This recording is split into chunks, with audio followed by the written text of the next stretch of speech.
y mujeres y que seamos parte también de crear un mundo más equitativo. Entonces, vamos a empezar con las preguntas. La primera pregunta era el fisiólogo pionero de lo que es el oxímetro de pulso, y la respuesta es Glenn Allen Milgram, que vamos a ver todo el proceso del oxímetro de pulso. De hecho,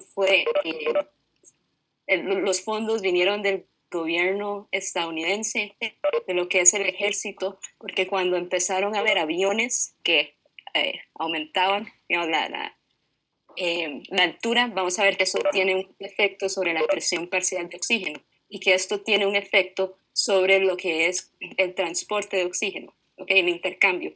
Entonces se dio dinero para básicamente se idear un sistema que les avisara a los pilotos cuando tenían que bajar, cuando ya no estaban teniendo esa saturación adecuada.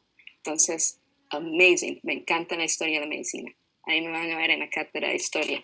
De hecho, hay una clase de mujeres en historia de la medicina que nos vemos cuando la toman en octavo semestre. Es muy bonita.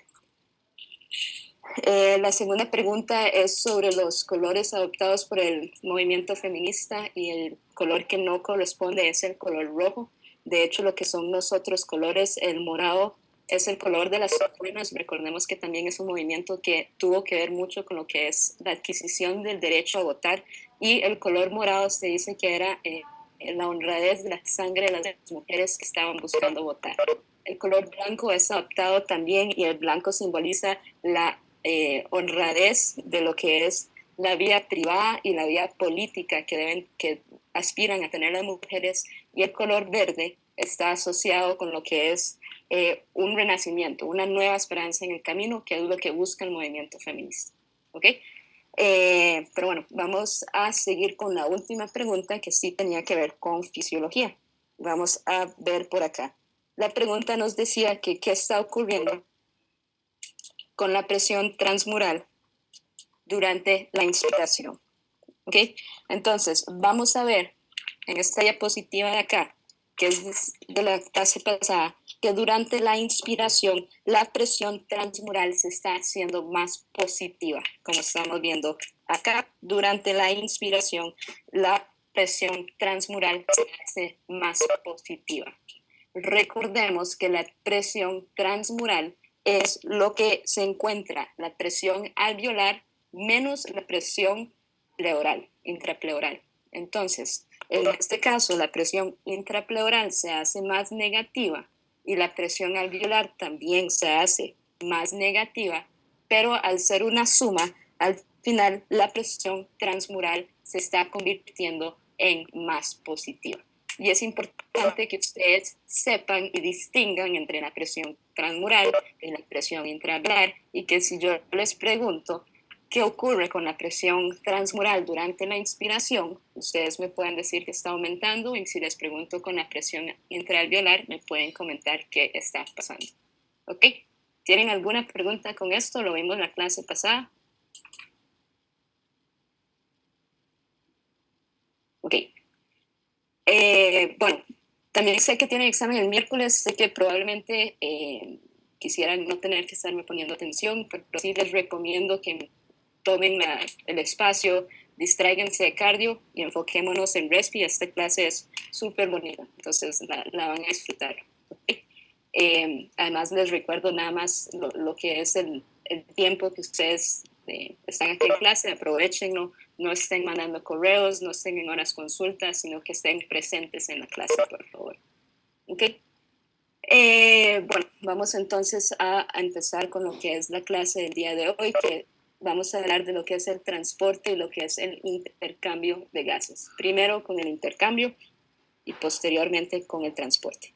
Vamos a ver aquí nuevamente lo que son los objetivos y contenidos que vamos a ver durante la clase de hoy, para cuando los estén estudiando, que también si ven algo lo puedan reforzar. ¿Ok? Básicamente, cuando nosotros estamos hablando del intercambio gaseoso, vamos a ver cómo los dos gases más importantes en nuestra fisiología, que son el oxígeno y el dióxido de carbono, se mueven entre los espacios alveolares y las células del cuerpo. El primer caso o la primera movimiento de este gas que vamos a ver va a ser de lo que es el alveolo a lo que es la sangre que está pasando por el capilar pulmonar. Y es importante que recordemos que está siguiendo difusión. Y la difusión es el movimiento de una molécula desde una región de alta concentración hacia una región que tiene una concentración más baja. ¿Ok? Y esto lo sabemos de la primera unidad. Recordemos que cuando estamos hablando de concentraciones de gases, y esto es un concepto que creo que no dejé lo suficientemente claro en las primeras clases, cuando hablamos de la concentración de los gases, utilizamos presiones parciales, ¿ok? Entonces, esos gradientes de presiones parciales, de hecho, son gradientes de concentración. Al ser gases, se utilizan presiones parciales, ¿ok? Pero es realmente un gradiente de concentración, ¿ok? Entonces, la difusión es este movimiento de una región de alta concentración a una zona de menor concentración. Y también tenemos que ver lo que es el transporte de estos gases en sangre, ¿ok? Entonces, ¿qué es lo que está pasando? El oxígeno que llegó a los pulmones por la mecánica pulmonar se contrae el diafragma, aumenta el volumen pulmonar, tanto lateral como anteroposterior, disminuye la presión intraalveolar, aumenta la presión transmural, se da el flujo de aire por este gradiente de presión. El aire que se encuentra en los alveolos, este se va a transportar por difusión a lo que son los capilares. Recordemos que existe una barrera de difusión y vamos a ver que esto tiene un rol en lo que son incluso diferentes patologías, ¿ok? Entonces, este oxígeno, una vez que pasa esta barrera, que es lo que vamos a ver en el inicio de la clase, se difunde, se transporta disuelto y unido a hemoglobina a los diferentes tejidos, ¿ok? Posteriormente va a ser capturado por lo que son los tejidos y los tejidos en la respiración celular se va a dar la producción metabólica del CO2. El CO2 va entonces a difundir hacia afuera de las células y va a ser transportado de tres maneras que vamos a ver más en detalle, que van a ser disuelto, unido a la hemoglobina y como bicarbonato. Y este va a entrar a los alveolos una vez más debido a lo que es el gradiente de concentración y lo que es la difusión. Y el CO2 se va a expulsar según la mecánica respiratoria que ya vimos. Cuando se da una expiración, se para de contraer lo que es el músculo diafragma, se da una disminución de los volúmenes, va a aumentar la presión, se revierte el gradiente y se da el flujo de aire hacia afuera. ¿Sí? ¿Se acuerdan de eso la vez pasada? Yes, no, maybe. Ok, excelente. Entonces, vamos a ver esto más en detalle, ¿ok? Entonces, si esta difusión o bien el transporte del oxígeno es inadecuado, se produce lo que se conoce como una hipoxia. Y la hipoxia es básicamente un estado de deficiencia de oxígeno. Y esta puede o no estar acompañada por una hipercapnia, que es un aumento en la concentración del CO2. Vamos a ver que hay diferentes tipos de hipoxia, ¿ok? Vamos a ver que hay una hipoxia hipóxica, que es cuando hay una baja PO2 arterial. Y esto se ha asociado a alturas elevadas. ¿Se acuerdan cuando hablamos de la ley de Dalton? Que yo les hablé del Cerro Chirripó y cómo esto afectaba las presiones parciales presentes, ¿ok?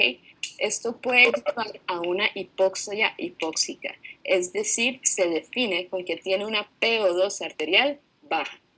Y esto también se puede dar a una hipoventilación alveolar, como puede ocurrir con algunos medicamentos depresores de la respiración que pueden producir una disminución en el PO2 y llegar a una hipoxia hipóxica, ¿ok?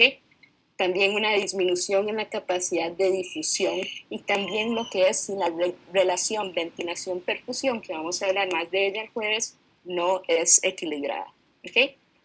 También existe la hipoxia anémica, donde si bien tal vez existe la cantidad adecuada de PO2, no existe la cantidad adecuada de hemoglobina por la cual puede ser, por la cual es transportada el oxígeno.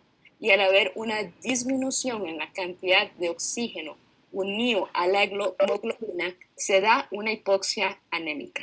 ¿Y esto cómo puede ocurrir? En lo que es una pérdida de sangre, ya sea aguda o bien una anemia que sea más crónica. ¿Ok? Existe también lo que es la hipoxia isquémica, que es cuando se da la reducción del flujo sanguíneo.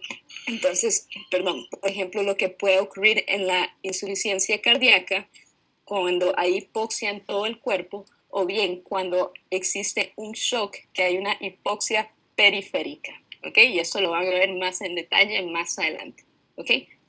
Por último, vamos a hablar de la hipoxia histotóxica, que realmente es bastante interesante porque las células no pueden utilizar el O2, aunque les esté llegando la cantidad adecuada, porque hay una PO2 adecuada y hay una cantidad de hemoglobina adecuada.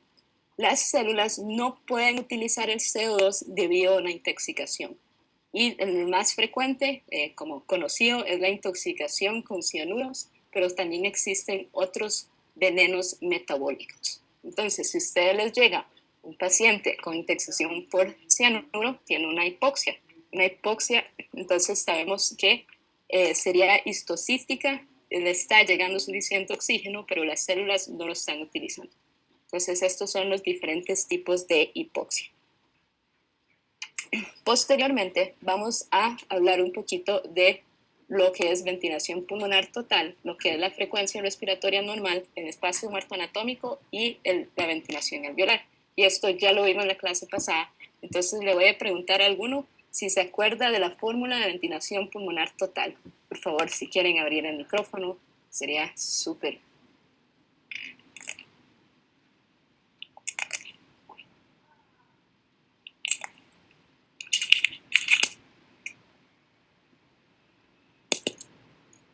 ¿Nadie?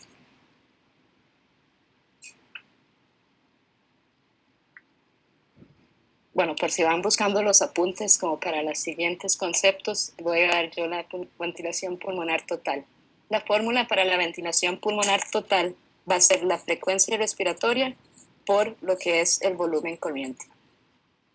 El volumen corriente vimos que es lo que es la cantidad de aire que se mueve en una única inspiración o expiración y definimos que usualmente es 500 mililitros. La frecuencia respiratoria normal entre 12 y 20 respiraciones por minuto. Pero ya les soplé dos. Entonces, ¿alguien me puede decir cuál es el espacio muerto anatómico? ¿Qué es el espacio muerto anatómico?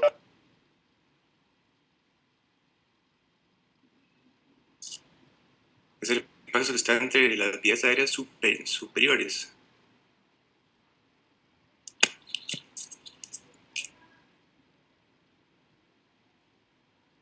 Voy, un segundo. Creo que hay algo malo con eso. No escucho de la compu. O no sé si hay alguien hablando o no. ¿No? Bueno, vamos a hablar entonces del espacio muerto. Ah, perdón. Eso ¿puedes repetirlo? Es que tengo dos audífonos y no tenía el correcto audio.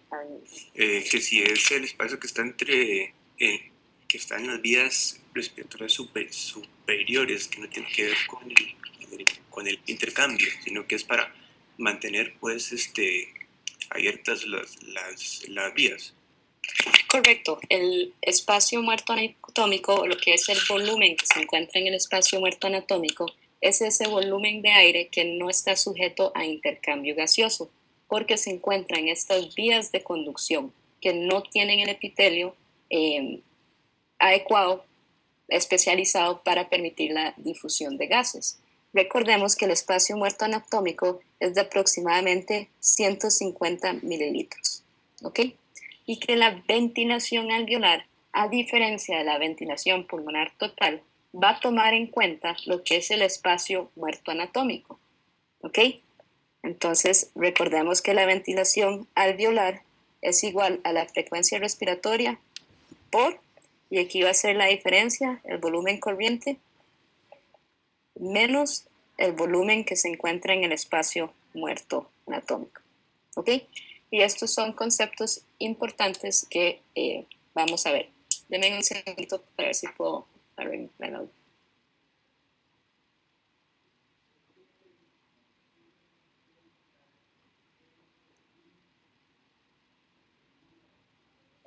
Ok, ya. Me disculpo si alguien más aparte de Josué habló, pero muchas gracias a Josué por tu participación. Ok, ¿sí me escuchan bien? Sí. Yes. Excelente. Entonces, cuando hablamos de lo que es la frecuencia de la ventilación pulmonar total y la ventilación alveolar, vamos a ver que los tipos y patrones de la respiración pueden tener un efecto.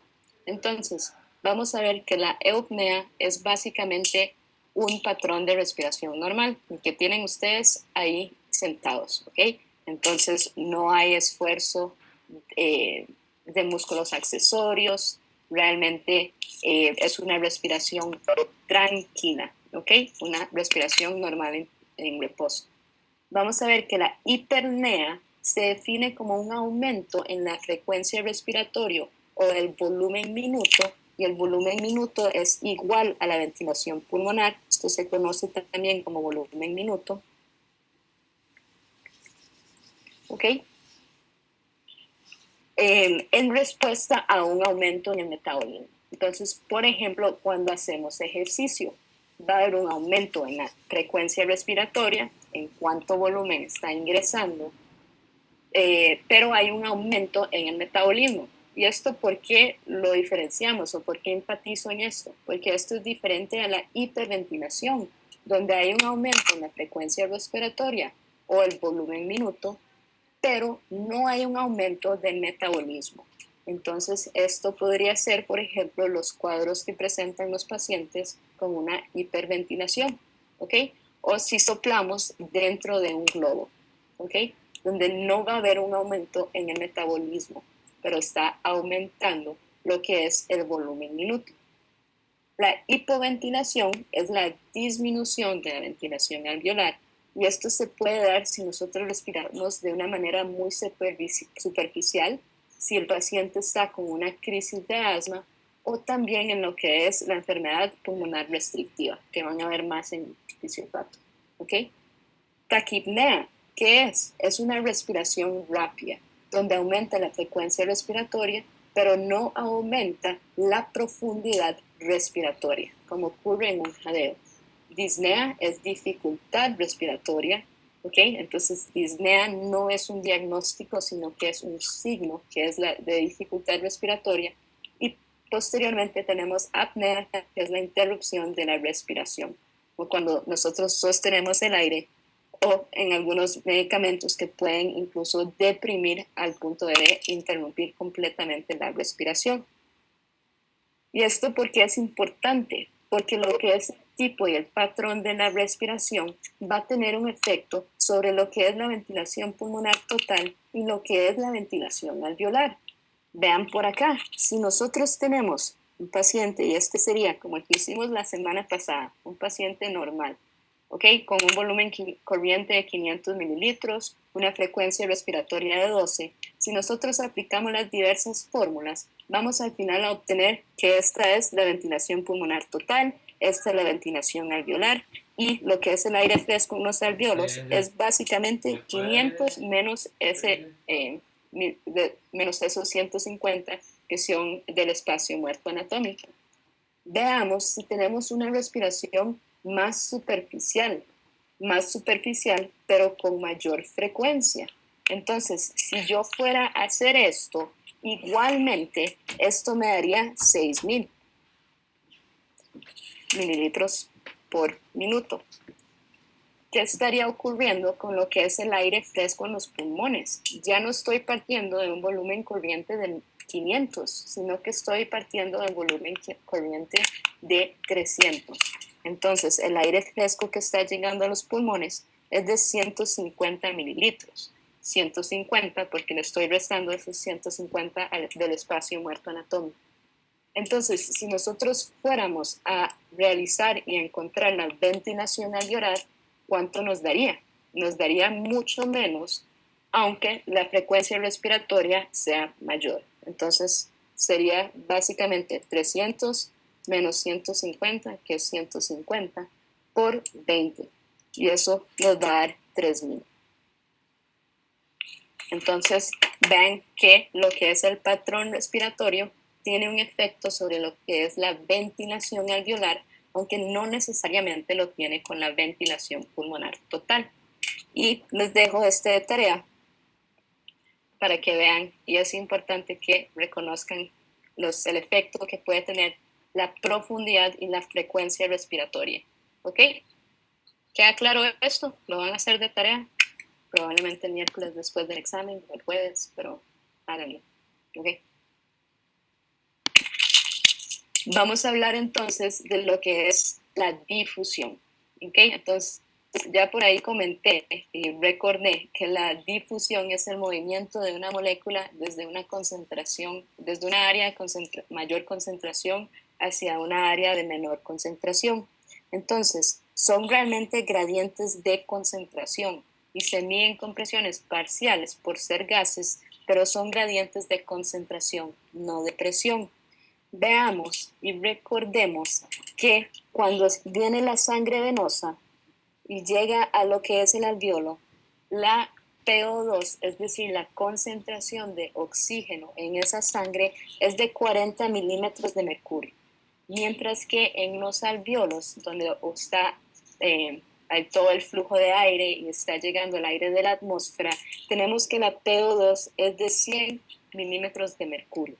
Entonces, ¿hacia dónde se va a mover el oxígeno de manera neta?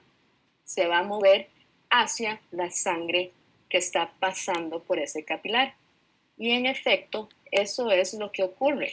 Veamos acá que una vez pasada lo que es la circulación pulmonar y ya va hacia circulación sistémica, esta sangre arterial ya tiene una PO2 de 100 milímetros, de 100 milímetros de mercurio.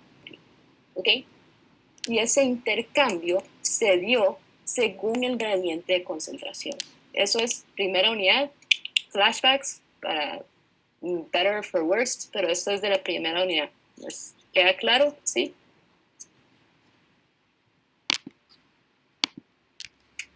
Ok, excelente. A nivel de las células va a ocurrir lo contrario según los gradientes de concentración. Y es importante que nos fijemos no solo en lo que está ocurriendo con el oxígeno, sino que también lo que está ocurriendo con el CO2. Recordemos que los dos gases son fundamentales. ¿Ok? El CO2 es un biproducto del metabolismo celular aeróbico. ¿Ok? Entonces, esta unidad alveolo capilar, ¿ok? Esta va a ser a través de la cual deben difundirse los gases. Entonces, recordemos que aquí está también la presencia del factor surfactante. Vamos a hacerlo en amarillo. Ok, entonces existe también la presencia del factor surfactante en los alveolos. Y que esto por acá es plasma. Entonces, la molécula de oxígeno que se encuentra acá, que va a, por este gradiente de concentración, moverse de manera neta hacia el capilar, debe pasar esta barrera.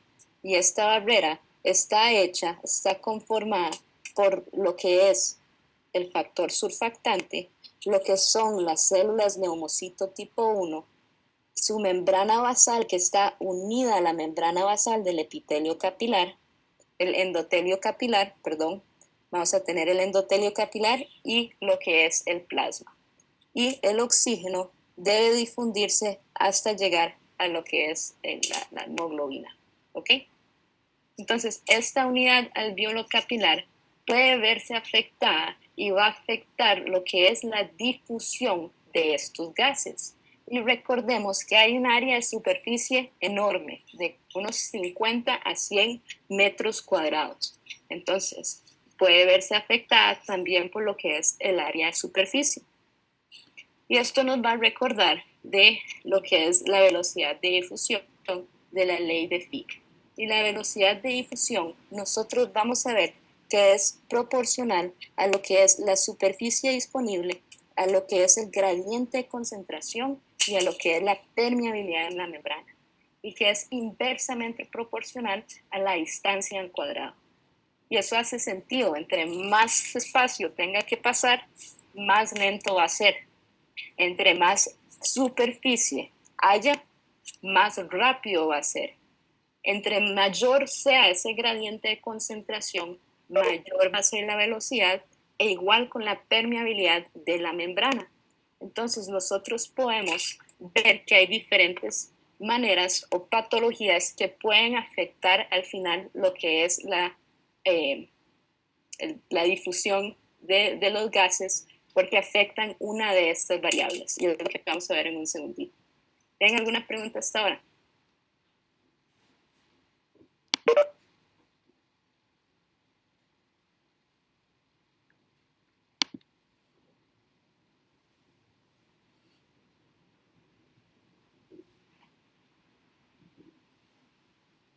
Ok, súper. Entonces, partiendo de esto, vamos a ver que hay ciertas cosas que nos pueden afectar el gradiente de concentración. Y vamos a hacer gradiente de concentración en azul. ¿Ok? Entonces, ¿qué nos puede afectar el gradiente de concentración? Nos puede afectar lo que es la cantidad de oxígeno llegando al alveolo. ¿Ok? Entonces, el gradiente de concentración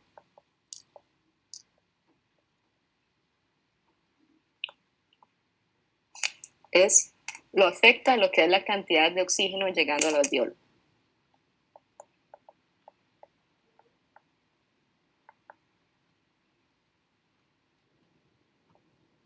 Si escribo muy feo, me avisan. A veces siento que los estoy atrasando y escribo, pero tal vez escribo muy feo. Entonces me avisan, por favor. ¿Y esto cómo se puede afectar? Se puede afectar por la composición del aire inspirado y también por lo que es la ventilación alveolar. Son conceptos que ya hemos visto y van a ver cómo los aplicamos en este momento. Entonces, composición del aire.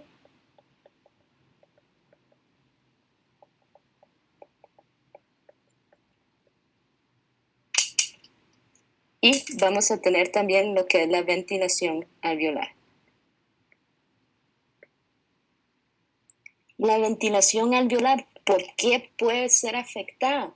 Por lo que es la profundidad y frecuencia respiratoria.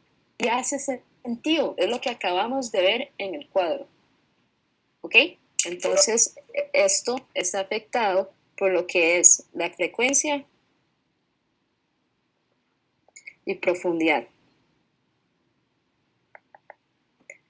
Vital. Cualquier cosa, ahí recordamos la fórmula. ¿Qué más puede afectar la ventilación alveolar? Tal vez la persona está respirando con una frecuencia y una profundidad adecuada, pero tiene una resistencia en las vías aéreas, aunque probablemente también afectaría la frecuencia. Pero un cuerpo extraño, una crisis de asma donde hay un aumento en la resistencia, va a disminuir lo que es la ventilación alveolar, con una crisis asmática. Entonces, la frecuencia y la profundidad pueden afectar lo que es la ventilación alveolar, lo que es la resistencia de las vías aéreas.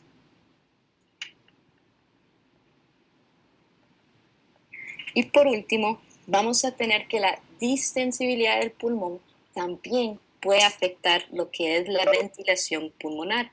La distensibilidad se ve afectada en ciertas patologías, como lo vimos la vez pasada con ese gráfico donde veíamos lo que era la distensibilidad de los pulmones en diferentes patologías. Distensibilidad. ¿Ok? Entonces el gradiente de concentración, que es una de estas variables que afecta la velocidad de difusión, puede verse afectada por la ventilación alveolar.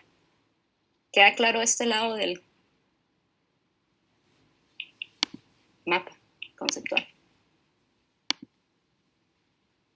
Excelente.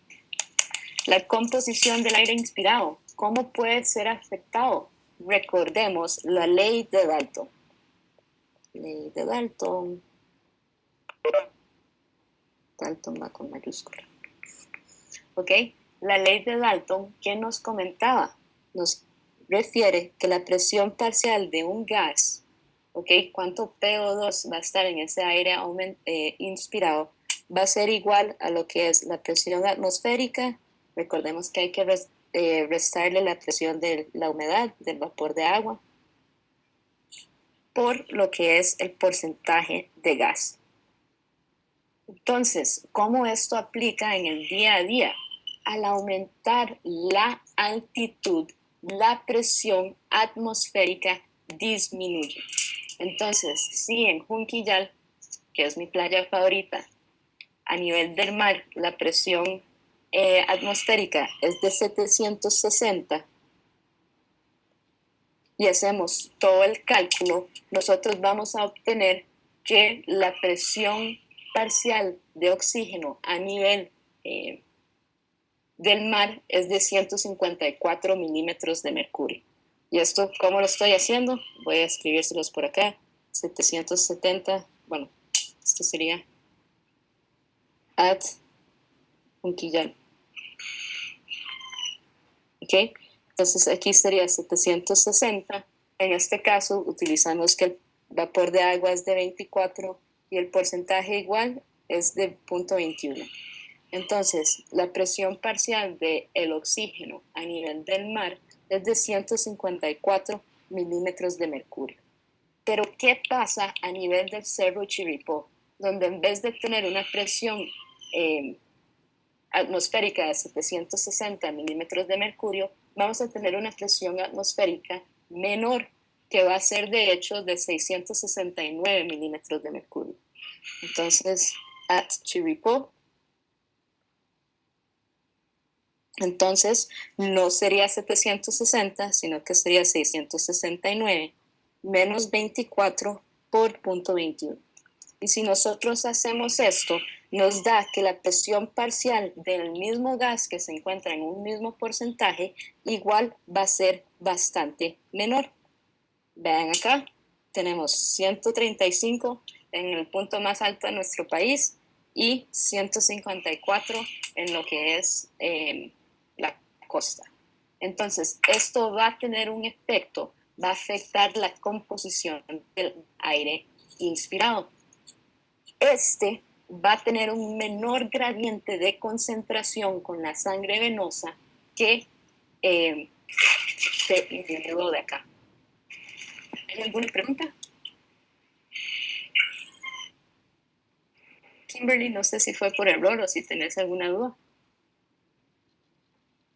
Ok. Entonces, la composición del aire inspirado puede ser afectado por lo que es la altura. Y eso, de hecho, hay como entrenamientos y todo que se hacen a altas altitudes, porque utilizan esto. ¿Ok? Pero veamos que esa es solo una de las variables que vemos acá, porque también tenemos la variable de superficie. Y la superficie, ¿cómo puede ser afectada? La superficie puede ser afectada no tanto de manera aguda, sino de manera crónica o con patologías como lo es el efisema, que es una enfermedad que destruye lo que es el parénquima pulmonar y se va a disminuir lo que es la superficie de intercambio que está disponible. Entonces, bueno, el azul es gradiente, morado va a ser superficie. Entonces, esto puede verse afectado en patologías como se disminuye en patologías como lo es el efisema. ¿Qué más? La permeabilidad de la barrera. Pero eso va en otro color también. La permeabilidad de la barrera, ¿ok? La permeabilidad va a ser, igual que vimos en la primera unidad, básicamente lo que es la membrana y también lo que es la molécula tienen efectos. Al final, ¿qué es lo que puede afectar la permeabilidad? Enfermedades como enfermedades fibróticas que van a disminuir la permeabilidad de la membrana, porque hay diferentes tejidos que no permiten de manera tan adecuada lo que es la difusión de estos gases. ¿Ok? Entonces, permeabilidad también se puede ver afectada en patologías. Y por último, esta distancia, que vean que de hecho esta distancia es al cuadrado, entonces tiene también un factor importante. Vamos a tener que el espesor de esa membrana, de esa distancia de difusión, puede o tiene un efecto sobre lo que es la difusión de los gases. Y esto, ¿cómo se puede afectar en el día a día? ¿Ok? Con lo que es un aumento en la cantidad de líquido que se encuentra, que tiene que atravesar lo que es la molécula. ¿Ok? Entonces, vamos a ver que la distancia también puede verse afectada por patologías, como lo es un efisema también, donde hay una cantidad de líquido importante en el parénquima pulmonar. ¿Ok? ¿Hay alguna pregunta por ahí?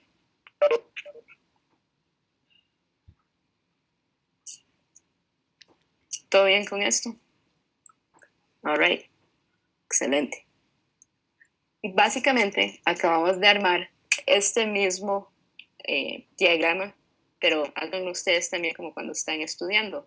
Pero vean que el intercambio de gases en los alvéolos puede ser afectado por el PO2 que llega a los alvéolos, que hablamos que puede ser afectado por la composición, por ejemplo en altura, lo que es la ventilación alveolar, que va a ser afectada por lo que es la frecuencia de profundidad, la resistencia y también la distensibilidad del pulmón. Y la difusión en sí de los gases, si está llegando a una cantidad adecuada, pero puede haber una afectación en esa difusión, que puede ser por la superficie o bien por la distancia de difusión, que puede afectar también la permeabilidad de la membrana. Y posteriormente vamos a ver en la clase del jueves que si nosotros tenemos ventilación pero no le está llegando circulación, porque vamos a ver que no todo el pulmón es creado igual y no todo el pulmón recibe tiene la misma perfusión en todo momento, esto también puede afectar el intercambio de gases. ¿Entienden esta figura? ¿Entienden lo que vimos? ¿Entienden cómo se aplica lo que es esta fórmula de la difusión, de la velocidad de difusión? All right. Excelente. Y aquí también vemos lo que estábamos comentando anteriormente, ¿ok? En un pulmón normal, PO2 normal, y después el PO2 arterial sería normal.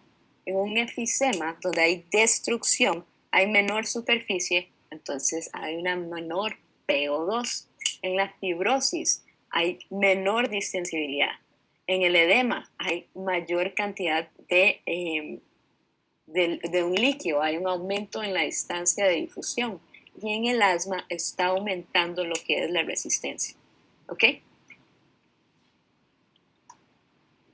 Pero esta velocidad de difusión, porque recordemos que la sangre pasa bastante rápido por lo que es en los capilares pulmonares. Entonces, ¿cómo es que está ocurriendo esto? Digamos, ¿ocurre de manera lineal, de manera exponencial o qué es realmente lo que está ocurriendo?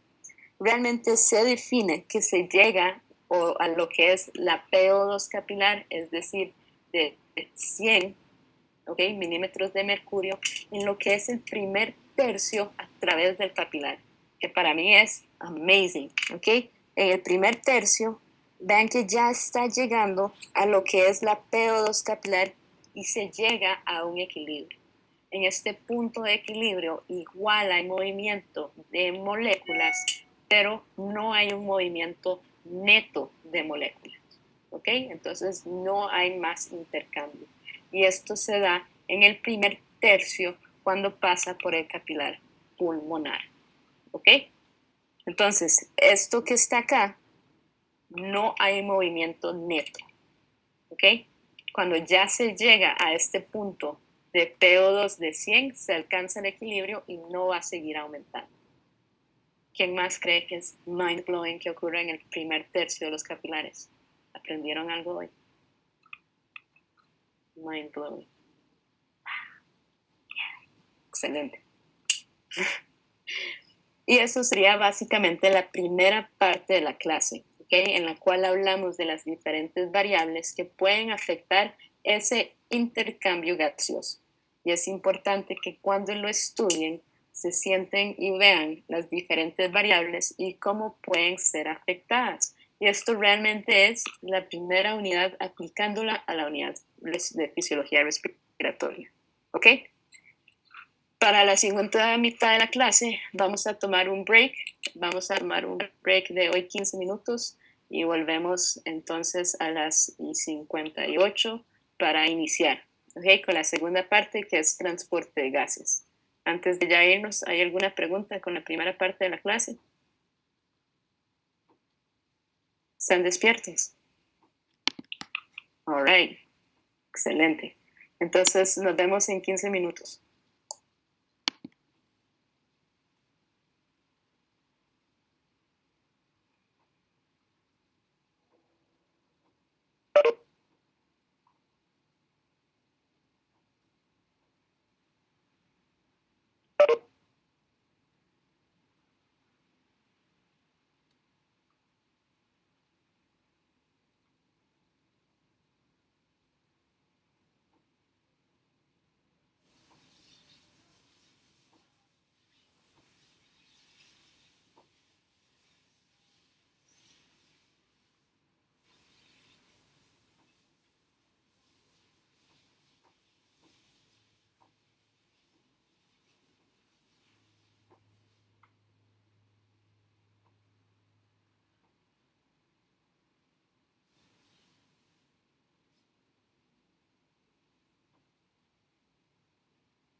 Yo sé que posiblemente no hay nadie por ahí, pero si hay alguien por ahí, hay una encuesta. Entonces ya la pueden iniciar.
Another day, another slice and slicing. Feel get your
muchachos, espero que se encuentren muy bien. Ya se está cerrando la encuesta y estoy viendo los resultados que quieren ver en el misterio. No sé si alguno tal vez sepa o se imagine qué es, pero algunos pudieron ver al perro y honestamente no puedo no enseñarlo, entonces tal vez deje el último animal como de animal sorpresa del último día. Entonces les presento a Minecraft, a Micro. Este es Micro, Minecraft Link por el videojuego y también por Sherlock. Y es súper costly y pasa conmigo todo el día, todos los días. Voy para bajarlo. Y lo otro que les estaba colocando la música y les estaba también mostrando en póster es de esta serie que se llama Styles at Work, que se los recomiendo muchísimo, la verdad es bastante divertida y bastante, de hecho, accurate. Y a mí, de hecho, me regalaron los plush para Navidad y fui muy feliz. Entonces, vean qué lindo. Pero bueno, vean cómo transporta el oxígeno el eritrocito. Entonces, veanla como que si quieren un break pueden verlo y no se sienten tan mal que no están siendo tan productivos. Dicho eso, ya voy a iniciar con la segunda parte de la clase. No sé si tengan una pregunta de la primera parte por ahora. Nope. All right. Excelente. Entonces, denme un segundo nada más para compartir aquí.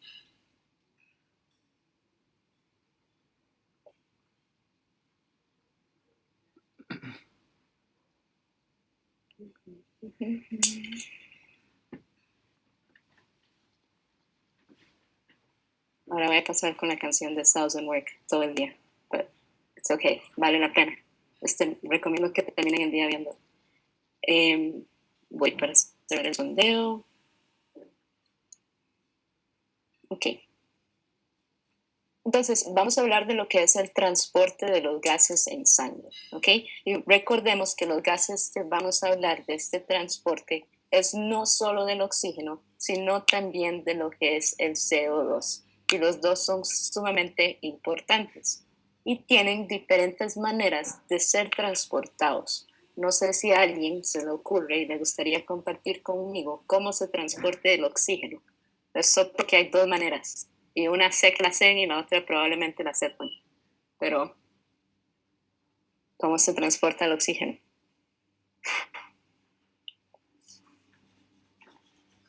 All right.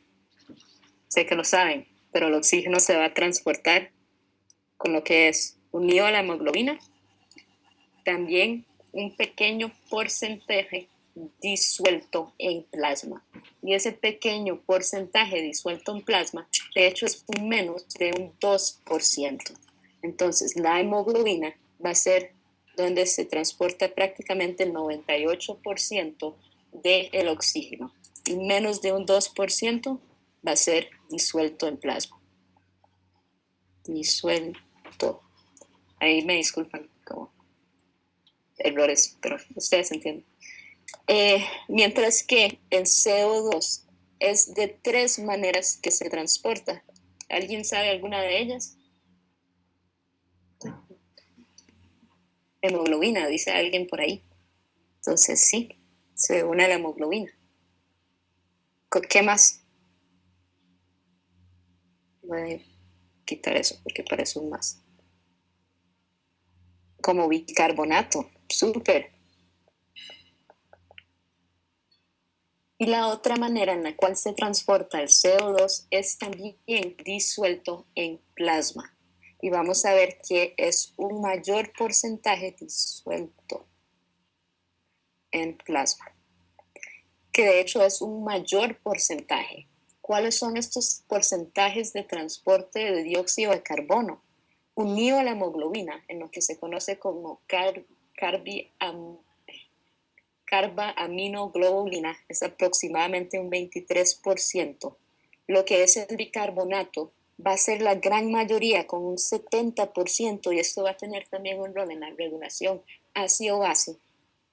Y lo que es disuelto va a ser un 7%, que veamos es mayor que lo que es transportado de manera disuelta el oxígeno, ¿ok?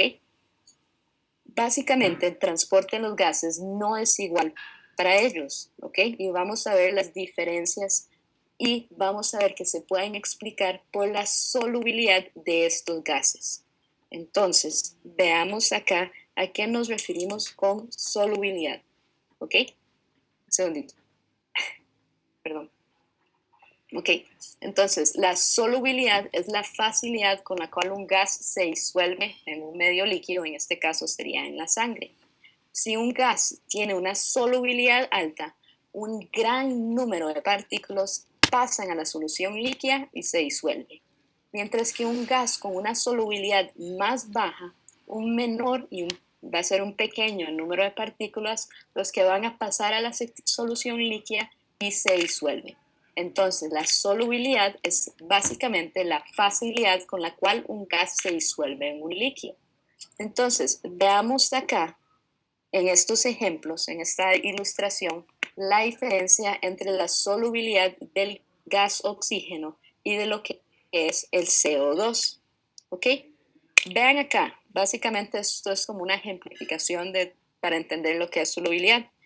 Entonces, al inicio no hay oxígeno en esta solución. Posteriormente se va a empezar a disolver lo que es el oxígeno. En el equilibrio, la PO2 en el aire y en el agua es igual, pero hay una baja solubilidad de oxígeno. Y esto significa que las concentraciones de oxígeno no son iguales. ¿Qué estamos viendo? La PO2 acá es igual a la PO2 acá, pero lo que es la concentración no es igual. Y esto es por la solubilidad. ¿Ok? Mientras que lo que es el CO2 tiene una mayor solubilidad, ¿ok?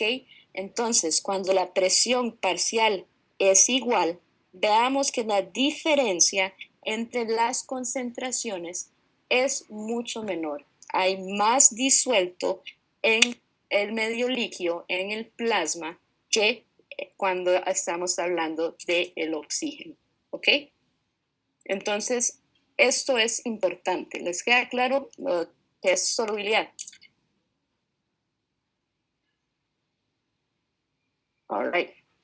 Excelente. Ok. Entonces, vamos a ver que esto tiene un papel muy importante. Ya vimos que en el edema pulmonar la barrera de intercambio se hace más gruesa. Hay una mayor distancia que tiene que ser atravesada.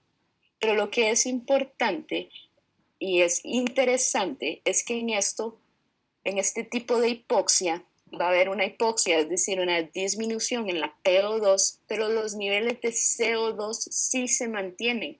¿Y esto a qué se debe? A la mayor solubilidad del gas CO2, del dióxido de carbono. ¿Ok?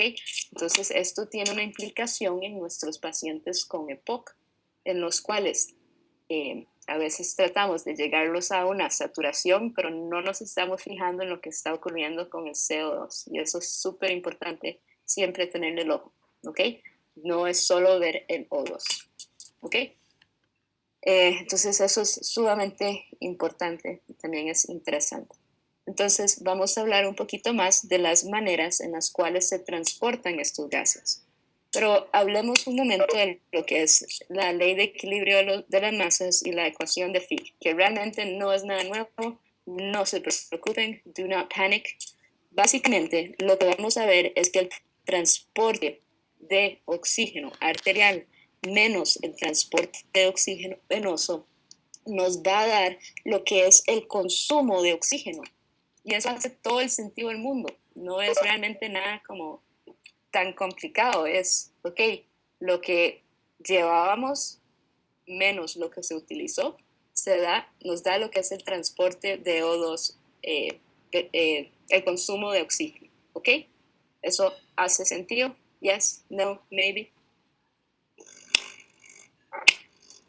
All right. Después vamos a hablar de lo que es el flujo, que es el transporte en sí del oxígeno, es igual al gasto cardíaco, que es en litros de sangre por minuto, por la concentración de oxígeno, ¿ok? En la sangre, que se da en mililitros de oxígeno por litro de sangre. Y cuando aplicamos esto a la ley de Fick, básicamente lo que hacemos es reemplazar el transporte de O2 por lo que es la ecuación de flujo de masa, que es esta de acá, entonces nos va a quedar que el gasto cardíaco por el O2 arterial menos la O2 venosa es igual al consumo de oxígeno. Y esto se puede aplicar a la clínica. ¿Okay? Vamos a ver un ejemplo. Denme un segundito. Que tengo aquí los números. Un segundo.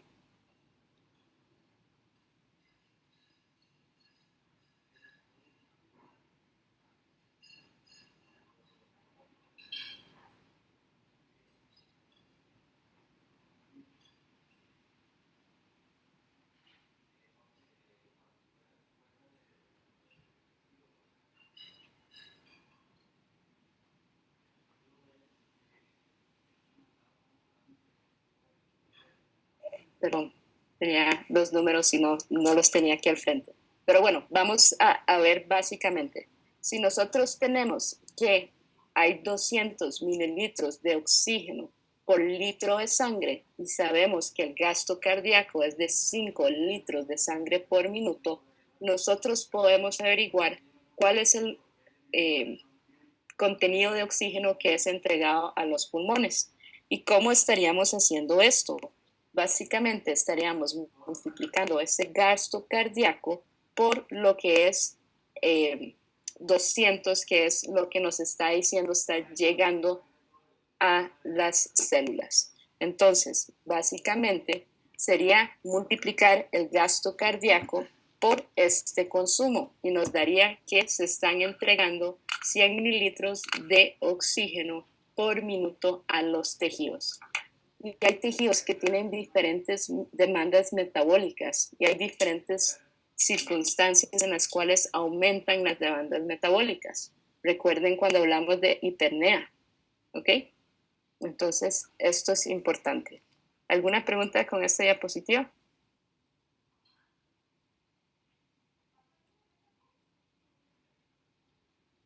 All right. Entonces, transporte de oxígeno, 3 maneras. Vamos a tener disuelto en plasma, muy bajo porcentaje, 2%. Esto es en parte debido a la baja solubilidad del gas oxígeno. Vamos a ver entonces que más de un 98% se va a unir a la molécula de hemoglobina. Hablemos un momentito de esa molécula de hemoglobina. La molécula de hemoglobina está compuesto por 4 grupos proteicos, cada uno alrededor de un grupo hemocentral, ¿ok? Y cada grupo hemo consiste de lo que es un anillo que contiene lo que es hierro, ¿ok? Entonces esto es importante y es un poquito más de biología, ¿ok? Pero la hemoglobina adulta, menos de que haya alguna patología, van a haber 2 cadenas alfa y 2 cadenas beta. ¿Okay? Entonces eso es un poquito sobre lo que es la hemoglobina, esta proteína que transporta el oxígeno, que es una característica muy importante, que se une al oxígeno de manera reversible. De nada nos serviría si la hemoglobina agarra el oxígeno, pero nunca lo suelta cuando llega a los tejidos. Es fundamental que sea reversible, ¿ok? Entonces, este tetrámero de 4 cadenas proteicas que tiene los grupos hemo que contienen hierro son los que transportan el oxígeno, ¿ok? Y de hecho, una hemoglobina tiene el potencial de cargar 4 moléculas de oxígeno. Y la interacción entre este hierro que mencioné y el oxígeno es muy débil y al deshacerse no va a inducir cambios ni en el hierro ni en el oxígeno, que también es importante. Si tuviéramos algún cambio, entonces no necesariamente estaría funcionando el oxígeno. Se está separando sin haber algún tipo de cambio para cualquiera de las dos sustancias. ¿Ok? Cuando la hemoglobina está unida a oxígeno, esto se conoce como oxihemoglobina, ¿ok? Y vamos a tener que esta reacción de unión a la hemoglobina va a obedecer la ley de acción de masas. ¿A qué se refiere esto? A medida que aumenta la concentración libre de oxígeno, más oxígeno se va a unir a la hemoglobina y la ecuación que vamos a ver en un segundito se va a desplazar a la derecha. Entonces, ¿de qué ecuación estoy hablando? Es básicamente esta que está acá. Entonces, vamos a tener lo que es hemoglobina más oxígeno y vamos a tener que se unen y forman lo que es la oxihemoglobina, ¿ok? Conforme hay mayor, perdón, conforme hay mayor concentración de oxígeno libre, este oxígeno se va a unir a lo que es la hemoglobina y esta ecuación se va a desplazar a la derecha. Es decir, vamos a tener mayor oxihemoglobina. Si la concentración de O2 disminuye, esta ecuación se va a desplazar a la izquierda y la hemoglobina va a liberar el oxígeno y la cantidad de oxihemoglobina va a disminuir. Pero es este oxígeno libre, el que no está unido a la hemoglobina, el que tiene la posibilidad o el que es el que está relacionado o involucrado en el transporte, en el intercambio gaseoso. No es el oxígeno que está unido a la hemoglobina, sino el oxígeno disuelto. ¿Queda claro eso? Creo que eso es como un misconception. Entonces, quedémonos claros que si bien la hemoglobina lo está transportando, realmente es el que está disuelto y esto va a afectar la ley de masas, ¿ok? El que va a influir o estar involucrado en la difusión, ¿ok? Entonces, esto es lo que está ocurriendo, ¿ok?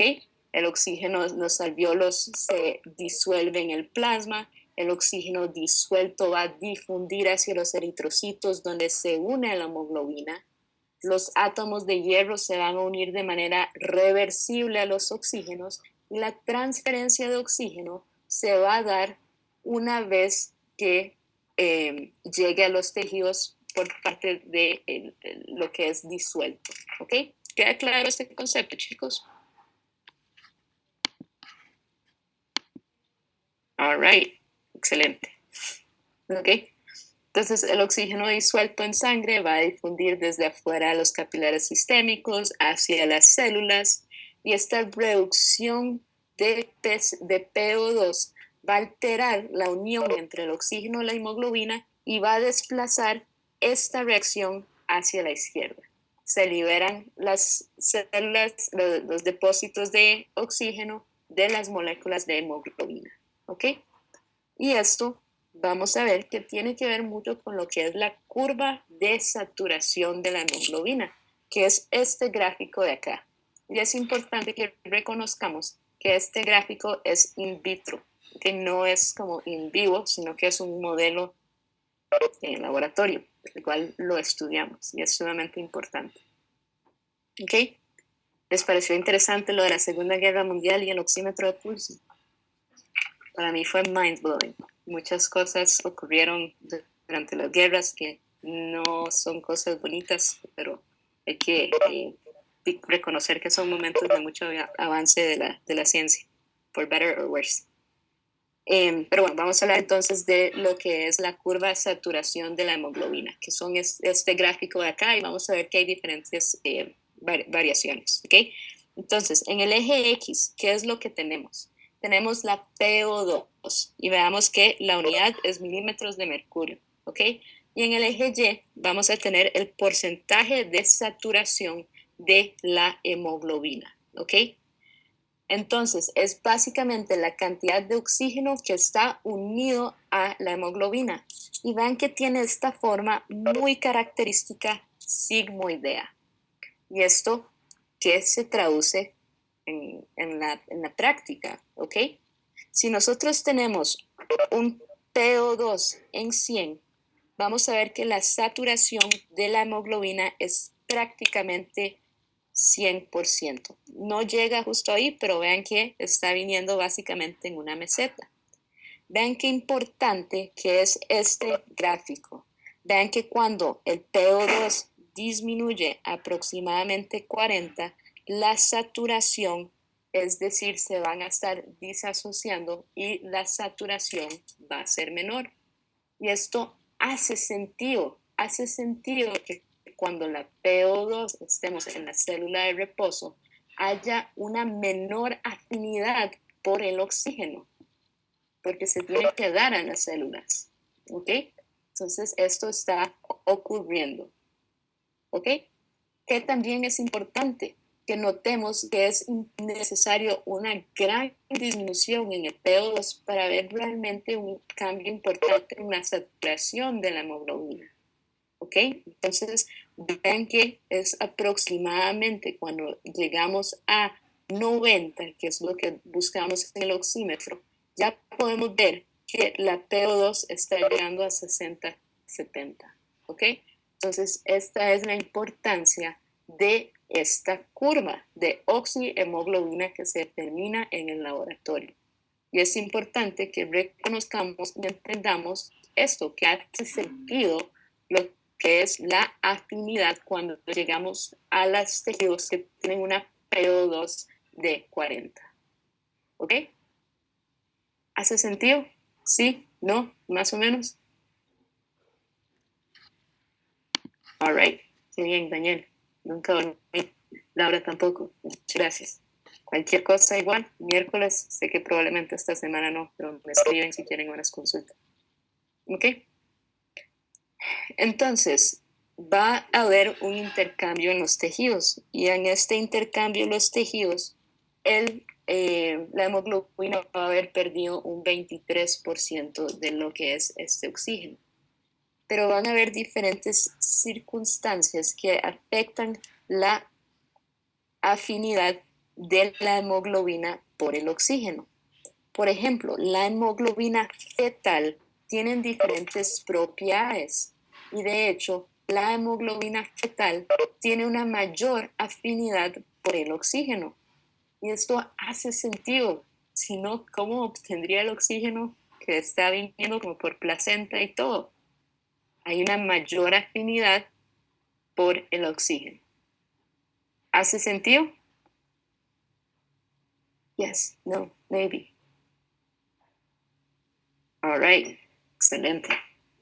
Todo en fisio hace sentido, excepto cuando uno llega al examen. No, mentira, también les va a hacer sentido, todo va a estar bien. ¿Ok? Todo va a estar bien, muchachos, se los prometo. ¿Ok?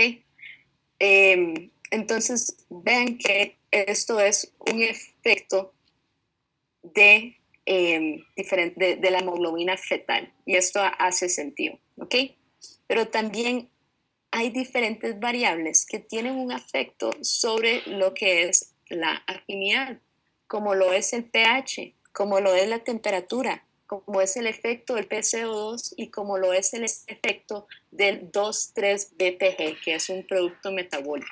¿Ok? Entonces, ¿qué es lo que va a estar ocurriendo? Conforme tenemos la línea, la curva basal, ¿ok? Entonces, en el caso de la hemoglobina fetal, vimos que la curva estaba hacia la izquierda. Si se mueve a la izquierda, se aumenta la afinidad de la hemoglobina por el oxígeno, ¿ok? Cuando se mueve hacia la derecha, hay una disminución en la afinidad por el oxígeno. Veamos acá, ¿qué está ocurriendo? Esta es la roja, es la normal. ¿Qué está ocurriendo si hay una disminución del pH? Si hay una disminución del pH, la curva se va a mover hacia la derecha y esto significa que hay una menor afinidad por el oxígeno. ¿Ok? ¿Qué va a ocurrir? Más bien cuando aumenta el pH, va a haber una mayor afinidad por el oxígeno. La curva se está moviendo hacia la izquierda. ¿Ok? ¿Qué ocurre con la temperatura? La temperatura también tiene un efecto. Cuando la temperatura aumenta, va a disminuir la afinidad por el oxígeno. Mientras que cuando disminuye la temperatura, va a aumentarse la afinidad por el oxígeno, ¿ok? ¿Qué va a ocurrir con lo que es el PCO2 y el PO2? Y esto tiene sentido si nos damos cuenta de cuando hay un aumento en el PCO2, ¿ok? ¿Qué va a ocurrir? Va a haber una disminución en lo que es la afinidad por el oxígeno, ¿ok? Mientras que cuando se reduce el PCO2 va a estar aumentando la afinidad de la hemoglobina por el oxígeno, ¿ok? ¿Y qué va a ocurrir con el 2,3-difosfatoglicerato? Yo vio que nunca nos llevamos con estos nombres, entonces 2,3-BPG, ¿ok? Vamos a ver que cuando está agregado va a haber una disminución en la afinidad de la hemoglobina por el oxígeno, ¿ok? Y esto hace sentido. El 2,3-BPG es un producto del metabolismo. Cuando tenemos 2,3-BPG, porque hay metabolismo, estamos utilizando estas fuentes energéticas, necesitamos, y esto es súper teleológico, pero necesitamos mayor disponibilidad de oxígeno. Entonces, la hemoglobina va a tener una menor afinidad. ¿Hace sentido? La próxima vez que hagan ejercicio van a estar flexing y van a decir, oh, está aumentando mi 2,3-BPG, está disminuyendo lo que es la afinidad. ¿Ok? ¿Hace sentido? Todos estos gráficos hacen sentido. All right. Excelente. Entonces, vamos a hablar del transporte del dióxido de carbono. ¿Ok? Pero voy a tomar agua. Un segundo.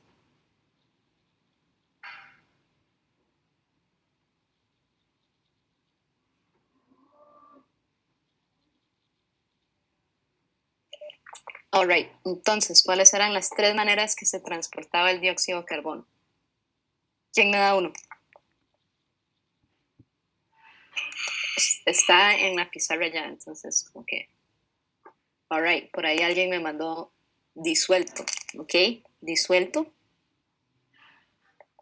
Que en efecto, un 7% mayor que la cantidad de oxígeno se transporta disuelto en plasma. Muchas gracias, Daniel.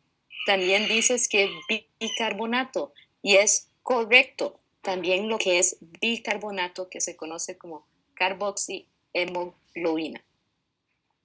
No, carbaminohemoglobina, perdón, carbaminohemoglobina, ¿ok? Y el tercero es lo que es bicarbonato, perdón, lo dije mal. Es disuelto, unido a la hemoglobina y como bicarbonato, ¿ok?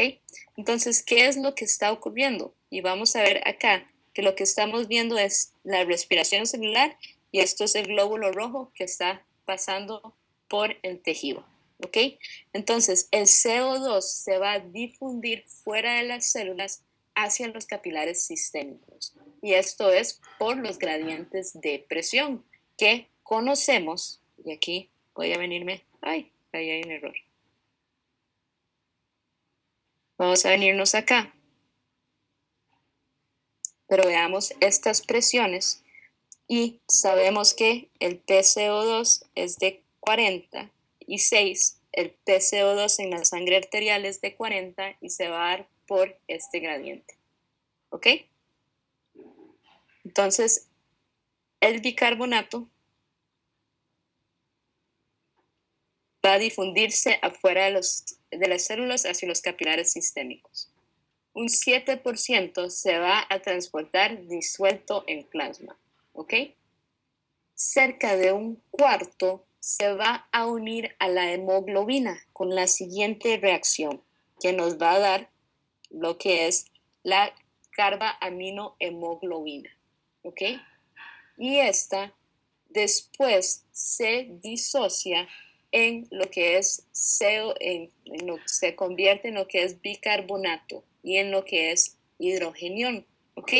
Entonces veamos que se une agua a este dióxido de carbono, tenemos la enzima anhidrasa carbónica, que nos va a encantar en esta unidad y también en la de RESPI, en la de renal, y vamos a tener al final el producto de lo que es bicarbonato, ¿ok?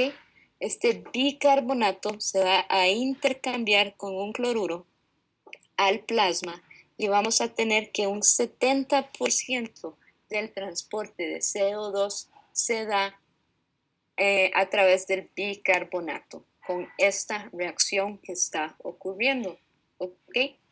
La hemoglobina va a amortiguar lo que es este hidrógeno, ¿ok?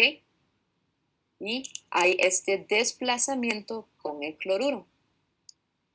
Cuando se llega al pulmón, ¿qué es lo que ocurre? ¿Qué es lo que estamos viendo por acá? ¿Ok? En los pulmones, el CO2 disuelto, no el que está unido a la hemoglobina, recordemos que no es lo que está unido ni siquiera al oxígeno, sino lo que está disuelto, ¿ok? Este va a difundir, ¿ok?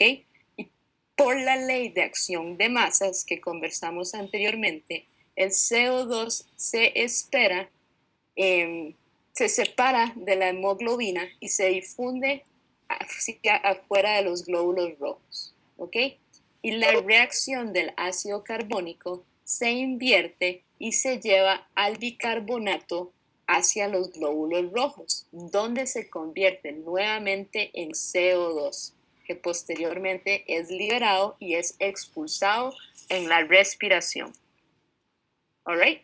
Entonces, este es el mecanismo, los mecanismos de transporte de dióxido de carbono.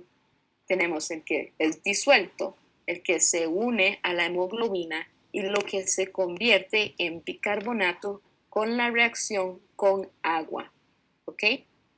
Que es agua más dióxido de carbono, una anhidrasa carbónica, ocurre la reacción que nos va a dar bicarbonato que se intercambia con el cloruro y lo que es el hidrogenión que se une con la hemoglobina que lo amortigua. ¿Ok? ¿Hace sentido? Yes. All right. Excelente. Ay, esto es un error. Si no, ahorita se lo subo porque esto no debería estar acá. Pero esta imagen resume básicamente lo que nos dice es que el oxígeno ingresa en la sangre a la sangre durante lo que es la interfaz y a través de esta membrana y vimos todo lo que puede afectar la difusión de gases, ¿ok? El oxígeno es transportado en sangre, disuelto en plasma y a nivel celular ocurre lo que es el intercambio gaseoso. Se da desde la zona de mayor concentración, en este caso estamos hablando del oxígeno y está en una mayor concentración a nivel de la sangre arterial hacia las células que tienen una menor concentración de O2. Mientras que el CO2 se va a difundir fuera de las células y es transportado disuelto, unido a la hemoglobina y en forma de bicarbonato. Y ya en los alveolos, el CO2 va a ingresar a los alveolos durante la interfase a través de esta barrera de difusión que también puede ser afectado. Pero recordemos que el CO2 tiene una mayor solubilidad, entonces hay ciertas patologías donde se puede ver afectados los niveles de oxígeno, pero no necesariamente los niveles de CO2.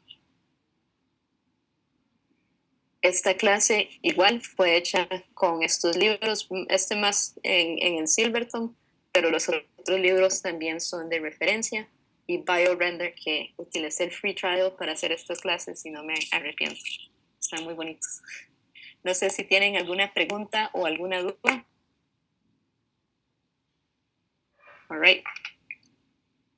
Si no tienen ninguna duda, muchachos, entonces nos vemos el jueves. Muchísimos éxitos en el examen, que les vaya muy bien, tengan paz, todo va a hacer sentido, se los prometo. Que estén muy bien. Hasta luego.